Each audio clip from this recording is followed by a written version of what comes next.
Alô, amigos e amigas do programa Cidadania. Aproxima-se mais um período eleitoral e o sonho de toda a sociedade que quer ser cada vez mais democrática é ter no voto consciente a sua maior expressão de cidadania. E para nos falar sobre esse tema, nós temos aqui conosco a presença do presidente da Associação dos Magistrados do Brasil, o doutor Mozart Valadares. E é com ele que nós vamos conversar agora acerca de voto consciente, desse período eleitoral e o que é que a cidadania pode fazer para que esse exercício seja cada vez mais consciente. Muito obrigado pela sua presença aqui, doutor Mozart. Eu gostaria de convidá-lo a assistir, antes da gente entrar na nossa entrevista, um pequeno VT feito pela nossa produção. Vamos lá. Você sabe em quem você votou nas últimas eleições? Sim. Lembra? Lembro, claro. Eu não. Não lembra? Não. Eu não lembro de todos, não. Eu lembro de alguns. Nas últimas, sei, inclusive o Arruda. Sempre voto as mesmas pessoas, mas esse ano eu vou mudar o voto. Você conhece o passado do seu candidato? Sim e não. Porque são... O passado dele, quer dizer, que a vida política dele aqui em Brasília, se tem conhecimento. Mas anteriormente a isso, não. Muito pouco. Não devido ao meu trabalho, né? Que não tem tempo. Não muito, acreditava, né, que seria bom, mas eu me enganei, né? Eu tenho uma noção da história, pelo menos a gente deu uma lida antes de votar. Alguns eu procuro pesquisar, para saber se eles têm algumas ações na justiça, né? Hoje em dia tem sites na internet, organizações não governamentais que falam passar de alguns candidatos e eu procuro saber. Alguém já tentou comprar seu voto? Não, e nem tente. Voto não se vende, voto é secreto, não se comenta o voto. É um direito constitucional que você tem garantido. Foi muito difícil essa conquista e hoje a gente tem que preservar esse sentido de direito que nós temos, né? Muito. Com o quê? Com troca de favores. Se para mim comprar meu voto tem que ser caro. E muito. Se tiver dinheiro, se não tiver, é caro. Se tentar, eu vou vender.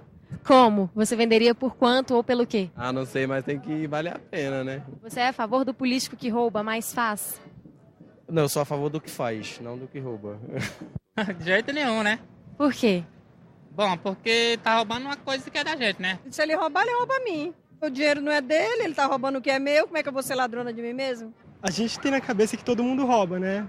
Isso é relativo, que todos eles roubam. Não adianta ser a favor ou não, porque essa pouca vergonha vai continuar. Doutor Valadares, nós vimos aí o povo falando com toda a sua franqueza, mas como é que as instituições, como a AMB, por exemplo, e tantas outras, podem intervir no processo eleitoral para assegurar que ele seja o mais ético, o mais limpo e o mais livre de influências espúrias, como o poder econômico, por exemplo? Nós temos que fazer uma campanha de esclarecimento à população brasileira. Temos que conscientizar a população da responsabilidade do voto consciente, daquele voto que ele dá ao seu candidato, que tem uma harmonia ideológica, que defende o que ele pensa sobre a saúde pública, sobre a educação, sobre as relações entre os poderes. E isso cabe a toda a sociedade brasileira, isso cabe às entidades de classe, isso cabe à sociedade organizada. Nós temos, a nível da AMB, desenvolvido um trabalho e na última eleição, em 2008, fizemos um convênio, uma parceria com o TSE, na época, presidido pelo ministro Carlos Aires. E aquela parceria foi denominada de Eleições Limpas. Confeccionamos a cartilha do eleitor, o manual dos juízes, vários cartazes e realizamos no país mais de 1.500 audiências públicas. Os juízes saindo do seu ambiente de trabalho, do cartório eleitoral, para discutir com a comunidade como nós poderíamos realizar uma eleição sem fraude, sem o emprego da máquina pública, do bem público e sem a utilização do abuso do poder econômico, para que aquele voto pudesse refletir com fidelidade à vontade do eleitor. Nós sabemos, doutor Valadares, que no Brasil, dadas as imensas desigualdades sociais, essas desigualdades também se expressam durante o período eleitoral, com algumas candidaturas muito ricas e outras candidaturas que não têm nem mesmo capacidade de fazer a sua propaganda. Como é que a AMB, por exemplo, e outras instituições podem participar de tal forma a evitar essa distorção, que é uma pressão do poder econômico sobre o eleitor desavisado? A Justiça Eleitoral tem dado uma resposta extremamente positiva.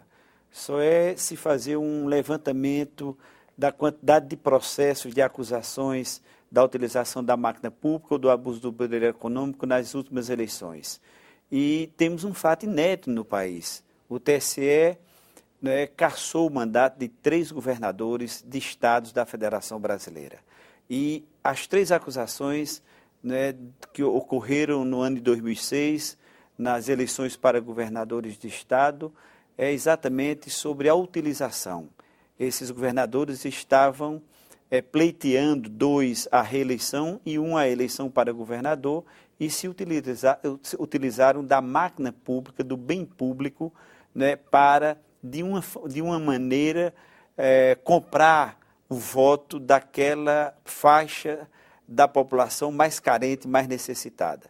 E o TSE deu uma resposta extremamente positiva sobre a cassação desses 3 governadores. E outros políticos também que não tiveram um comportamento ético, que não tiveram um comportamento de acordo com a legislação eleitoral, também receberam punições exemplares. Agora o país ganha uma lei recentemente aprovada pelo Congresso Nacional e sancionada pelo Presidente da República, que foi denominada a Lei Ficha Limpa.